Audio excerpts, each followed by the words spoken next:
নমস্কার শ্রোতা বন্ধুরা, আপনারা শুনছেন বৃষ্টি ও গল্প। আজকের গল্প রহস্য, লেখক সতীনাথ ভাদুড়ী। গল্প পাঠ ভালো লেগে থাকলে দয়া করে চ্যানেলটি সাবস্ক্রাইব করে আমার পাশে থাকবেন এবং গল্প পাঠ আপনাদের কেমন লাগছে সেটিও কমেন্ট করে জানাতে ভুলবেন না। শুরু হচ্ছে সতীনাথ ভাদুড়ীর লেখা রহস্য। বাড়ি ঢুকতেই দোলগোবিন্দ চৌধুরীর মেজাজ গেল খারাপ হয়ে। ভেবেছিলেন এক কাপ চা খেয়েই বেরোবেন ফুটবল ম্যাচ দেখতে। এরকম ম্যাচ গ্রামে বড় একটা হয় না। ভট্টাচার্যি বাড়িতে মেয়ের বিয়ে, বরযাত্রী এসেছে, তারাই ফুটবল খেলবে গ্রামের ছেলেদের সঙ্গে। দেখলেন বারান্দায় মেঝের ওপর ঘড়ি শুয়ে। ঘড়ির মা ঘটিতে করে মেয়ের মাথায় জল ঢালছে, আর এক হাতে পাখা। তাহলে এখনই মূর্ছা গিয়েছে, 5 মিনিটও এখনো হয়নি। মাথায় জল দিয়ে মিনিট পাঁচেক পাখা করলেই মেয়ের জ্ঞান ফিরে আসে, কিন্তু তারপর তার শরীর হয়ে যায় খুব দুর্বল। পুরো একদিন বিছানায় শুইয়ে রাখতে হয়। এই সময় ভয় কাতুরে মেয়েটি তন্দ্রার ঘোরেও চমকে চমকে ওঠে। একজন কেউ তখন কাছে না বসে থাকলেই নয়। তাদের একমাত্র মেয়ের বেয়ারামের গতিবিধির এইসব খুঁটিনাটি তার মুখস্থ। থাকবারই কথা, জন্ম থেকেই মেয়ের এই ব্যামো। 8 মাসে হয়েছিল বলে এ মেয়ে চিরকাল ক্ষীণজীবী। মাঝে মধ্যে ভয় পেয়ে অজ্ঞান হয়ে যায়। কি দেখে যে ভয় পায় ছোটবেলায় বোঝা যেত না। বড় হয়ে যখন কথা বলতে শিখল তখন বোঝা গেল মাকড়সা। মাকড়সার ভয়েই মরে। কোথা থেকে যে এই মাকড়সার ভয় এলো? দোলগোবিন্দবাবুর বিশ্বাস যে মেয়ে এই জিনিস পেয়েছে মায়ের কাছ থেকে। ঘড়ি যখন পেটে তখন তার মায়ের নাকে আর উপরে ঠোঁটে খুব ঘা হয়। কবিরাজ মশাই বলেছিলেন মাকড়সায় চেটেছে। একরকম নাকি মাকড়সা আছে যেগুলো রাত্রিরে ঘুমন্ত মানুষের নাকের মধ্যে দাঁড়া ঢুকিয়ে রক্ত শুষে খেতে আসে। এই কথা শুনবার পর থেকে কিছুকাল ঘড়ির মা রাতে ঘুমোতে পারতেন না, মাকড়সার ভয়ে। মায়ের এই ভয়ই মেয়েকে বর্তালো নাকি কে জানে। দোলগোবিন্দ চৌধুরীর ফুটবল ম্যাচ দেখা মাথায় উঠল। স্ত্রীর হাত থেকে পাখাখানি নিয়ে তিনিও বসলেন মেয়ের মাথার কাছে। বাইরের ঘরের ঘড়িতে 5টা বাজল ঢং ঢং করে। ভারী মিষ্টি আওয়াজ ঘড়িটার। বিলেতের একটা বিখ্যাত গির্জার ঘণ্টার ধ্বনি নকল করা। বহুকালের পুরনো কোন সাহেবের যেন ছিল। ঠাকুরদা সদরে এক নিলামের ডাকে কিনেছিলেন। তখন চৌধুরীর বাড়ির এতটা দৈন্যদশা ছিল না। এখন তো ঘটি বাটি পর্যন্ত বাঁধা পড়েছে। কিন্তু দারিদ্র্যের মধ্যেও ঠাকুরদার শখের জিনিস বলে এই দেওয়াল ঘড়িটিকে বিক্রি করেননি দোলগোবিন্দবাবু। পুরনো হলে কি হবে, এখনো সুন্দর টাইম দেয়। বিক্রি না করার আরও কারণ আছে। এই ঘড়িটা অন্য লোকে নিয়ে যাবে শুনলে তাদের একটা মাত্র মেয়ে কেঁদে কেটে অনর্থ বাঁধাবে। ছোটবেলা থেকেই তার এই ঘড়ির ওপর টান। বাড়ির ভিতরে হয়তো খুব কান্নাকাটি করছে, বাইরের ঘরে নিয়ে এলেই সব কান্না থেমে যেত। হাঁ করে তাকিয়ে থাকতো দেওয়াল ঘড়ির নড়ন্ত পেন্ডুলামটির দিকে। হাঁটতে শেখবার পর তো কথাই নেই। ফাঁক পেলেই চলে আসতো বৈঠকখানায়। এসেই ঘড়ি দেখার আনন্দে হেসে একেবারে কুটোপাটি। তখনও মেয়ের নাম ঘড়ি হয়নি। কথা বলতে শিখবার পর থেকে সে বলতো যে ঘড়িটা তাকে খুব ভালোবাসে। পোষা ঘড়ি, তাই সে কাছে গেলেই আহ্লাদে জোরে জোরে শব্দ করে। আরও কত মজার মজার কথা বলতো ঘড়িটার সম্বন্ধে, তার ঠিক নেই। মেয়ে হাতের মুঠো খুলেছে। মা বাবা বুঝলেন যে এতক্ষণে মেয়ের জ্ঞান ফিরে এলো। ও ঘড়িমা, ভয় কি? এই তো আমরা রয়েছি, চোখ খোলো। ঘড়ি চোখ খুলল। মুখ এখনো ভয়ে ফ্যাকাশে হয়ে রয়েছে। মা বাবার এইসব গা সওয়া হয়ে গিয়েছে আজকাল। মেয়েটা সকাল থেকে বিয়েবাড়ি যাওয়ার জন্য নাচানাচি করছিল, আর যাওয়া হলো না। আজকের দিনটাও এই বিদঘুটে রোগটা মেয়েকে রেহাই দিল না। দুঃখের কথা বই কি। এ গল্প সে গল্প করে মেয়ের মন ভুলিয়ে রাখার চেষ্টা করছেন বাবা। ওদিকে স্কুলের মাঠে ফুটবল ম্যাচ আরম্ভ হওয়ার কিছুক্ষণ পরেই রেফারি খেয়াল করলো যে তার রিস্ট ওয়াচটি বন্ধ হয়ে গিয়েছে। তখন দরকার পড়ল আর একটা ঘড়ির। খোঁজ খোঁজ দেখা গেল দর্শকদের কারোর কাছে হাত ঘড়ি নেই। রেফারি নিজেও বরযাত্রীদের লোক। বরযাত্রীদের মধ্যে যারা খেলতে এসেছে তারা ঘড়ি আনেনি মাঠে। শেষ পর্যন্ত স্কুল বোর্ডিং থেকে আনা অ্যালার্মওয়ালা একটা টেবিল ঘড়ি হাতে নিয়ে রেফারি কাজ চালিয়ে নিলেন। এই সময় বরযাত্রীদের ঠাট্টার উত্তরে গ্রামের কে একজন যেন উত্তর দিল, ঘড়ির দরকার কি মশাই এ গ্রামে? এখানকার মেয়েরা পর্যন্ত বিনা ঘড়িতে কাটায় কাটায় ঠিক কটা বাজছে বলে দিতে পারে। এই কথার থেকেই ব্যাপারটি আরম্ভ। রেফারি ছিলেন একজন সাংবাদিক। শুনেই তার কান খাড়া হয়ে উঠেছিল। খেলা শেষ হলে তিনি নিজে থেকে কথাটা পেরে বুঝতে চেষ্টা করেছিলেন তার মধ্যে কতটুকু সত্য আছে। তারপর ঘড়ি নামে সেই মেয়েটিকে দেখতে গিয়েছিলেন। কৌতূহল চাপতে পারেননি।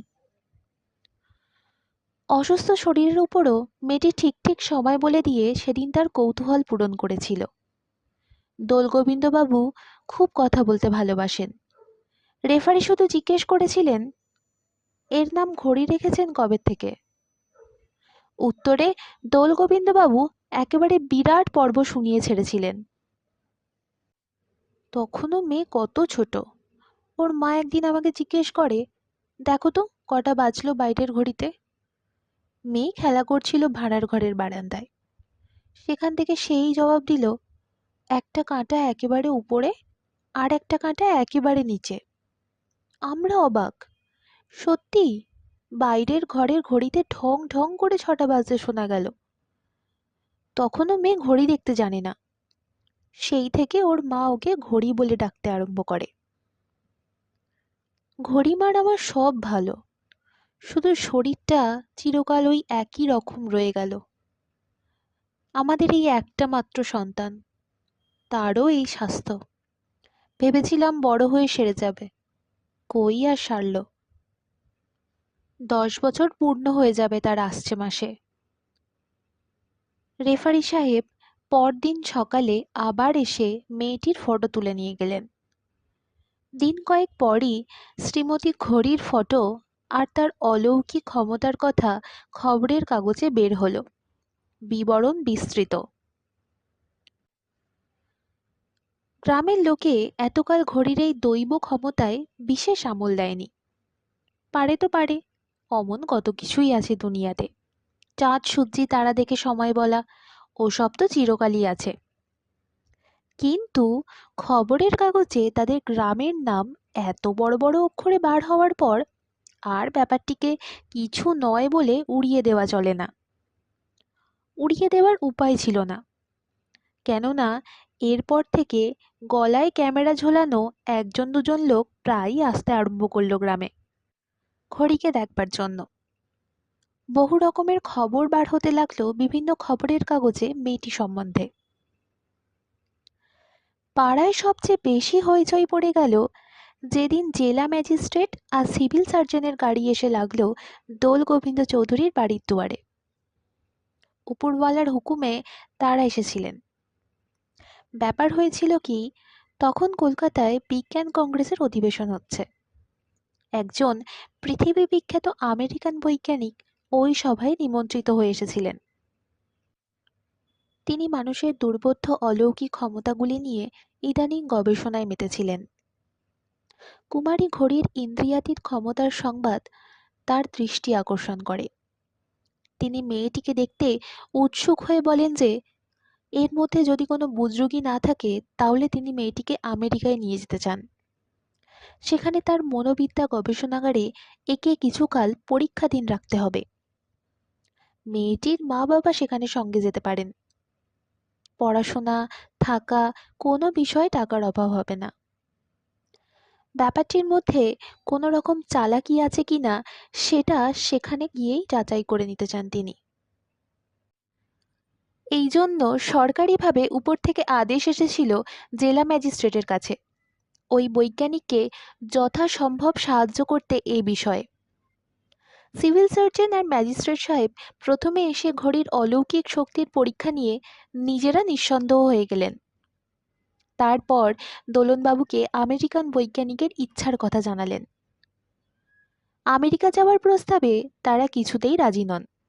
শেষ পর্যন্ত রাজি হয়ে গেলেন এই ভেবে যে সেখানে গেলে মেয়ের পুরনো রোগটি সারবার একটা ব্যবস্থা নিশ্চয়ই হবে। ঠিক হয়ে গেল যে ঘড়ির প্রাথমিক পরীক্ষা নিতে আসবেন আমেরিকান বৈজ্ঞানিক জেলা সদরে।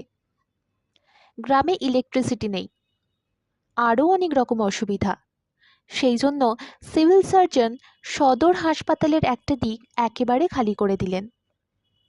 সেইখানেই ঘড়িকে এনে রাখতে হবে দিন 15 ধরে, তার বাবা মার সঙ্গে।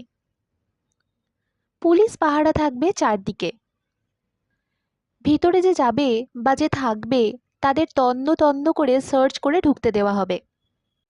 কালো পর্দা টাঙিয়ে ঘর দুয়ার একেবারে অন্ধকার করে দেওয়া হলো, যাতে রোদ্দুর বা ছায়া দেখে বেলার আন্দাজ না পাওয়া যায়। পিচকারি দিয়ে মাকড়সা মারবার ওষুধ ছেটানো হলো, যাতে মেয়েটি ভয় না পায়। বাইরে থেকে পাখির ডাকের আওয়াজটি পর্যন্ত যাতে না পৌঁছায় তার ব্যবস্থা করা হলো। সব দিকে বৈজ্ঞানিকের সজাগ দৃষ্টি, কোনো রকম ফাঁকির সুযোগ যাতে না থাকতে পারে পরীক্ষায়। আমেরিকার ব্যাপার সারা পৃথিবীর কাগজে প্রচার হয়ে গেল এ পরীক্ষার কথা। দিন কয়েক আগে থেকেই এসে ওই শহরে ডেরাডাঙ্গা গাড়লেন বহু কাগজের সাংবাদিক আর হুজুগে লোকের দল।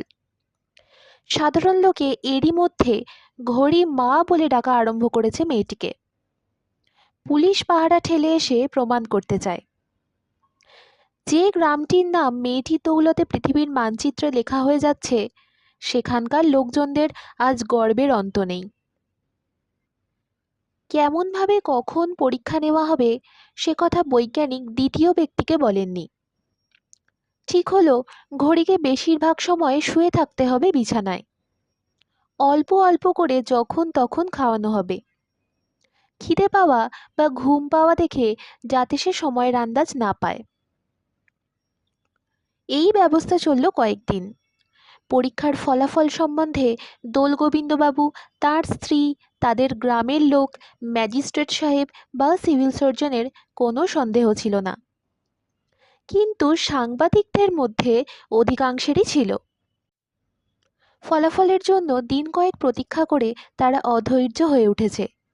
সেই সময় একদিন হঠাৎ ঘড়ির ঘুম ভাঙিয়ে বৈজ্ঞানিক জিজ্ঞেস করলেন, এখন কটা বেজেছে?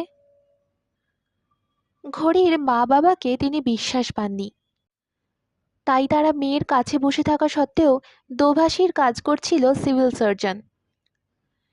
ঘড়ি কয়েক সেকেন্ড চোখ বুজে ভাবতে চেষ্টা করল, তারপর দৃঢ় কণ্ঠে উত্তর দিল, 9:10 বৈজ্ঞানিক ঘড়ির ঘর থেকে বেরিয়ে এলেন সিভিল সার্জনকে নিয়ে।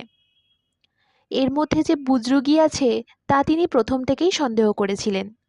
এইসব ধাপ্পাবাজি তিনি তার বৈজ্ঞানিক জীবনে অনেক দেখেছেন, কিন্তু এতটা ভুল তিনি আশা করেননি। রাত 1:30টার সময় বলছে 9:30। কিন্তু বৈজ্ঞানিকের কি এত তাড়াতাড়ি মত স্থির করে নেওয়া উচিত? তিনি আর একটা সুযোগ দেবেন মেয়েটাকে। ঘড়ি কিন্তু বুঝতে পারেনি যে সে ভুল বলেছে, তার মা বাবাও না। সে মিনিট 15 পর আবার ঘুমিয়ে পড়ল। ঘন্টা 3 পর আবার বৈজ্ঞানিক সিভিল সার্জনকে সঙ্গে নিয়ে এসে ঘড়ির ঘুম ভাঙালেন। সময় জিজ্ঞেস করায় ঘড়ি চোখ বুঝে একটু ভাবতে চেষ্টা করল। মা বাবা এক দৃষ্টে মেয়ের মুখের দিকে তাকিয়ে। কিন্তু এ কি, মেয়ের কপালে রেখা পড়ল কেন? স্পষ্ট বোঝা যাচ্ছে যে সে খুব ভাবছে। এত তো তাকে ভাবতে কখনো হয় না। দুশ্চিন্তা রেখা ওগুলো। সাহেব মনে মনে হাসছেন এতটুকু মেয়ের এই নাটুকে ভান করা দেখে। এতক্ষণে ঘড়ি চোখ খুলেছে। ফ্যাকাশে হয়ে গিয়েছে মুহূর্তের মধ্যে তার মুখ। ভয় পেল নাকি? কি যেন বলতে চায়। সে উঠে বসল। দোলগোবিন্দবাবু অবাক। এমন তো কখনো হয় না। হলো কি? ভয় পেয়েছে কিনা জিজ্ঞেস করতে চান মেয়ের মা, কিন্তু স্বামীর কটমট চাউনি দেখে থেমে গেলেন। সাহেবের যে হুকুম, কেউ কথা বলা তো দূরে থাক, আঙুল পর্যন্ত নাড়াতে পারবে না মেয়ের উত্তর দেওয়ার আগে। মা বাবার উপরে সাহেবের সন্দেহ বেশি। পর্দার আড়ালে লোক মোতায়েন আছে তাদের উপর নজর রাখবার জন্য। ঘড়ি এতটুকু মেয়ে হলে কি হয়, আবঝাভাবে বুঝতে পেরেছে যে তার অলৌকিক ক্ষমতার পরীক্ষার সঙ্গে জড়ানো আছে তার পরিবারের প্রত্যেকের সততার সম্মানের প্রশ্ন।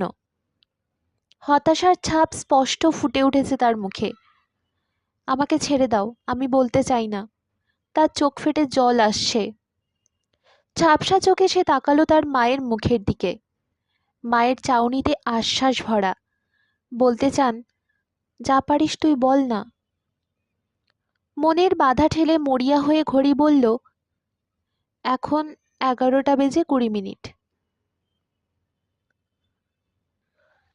কথাটি কোনো রকমে বলেই হাঁটুর মধ্যে মুখ গুজে কেঁদে ওঠে ঘড়ি।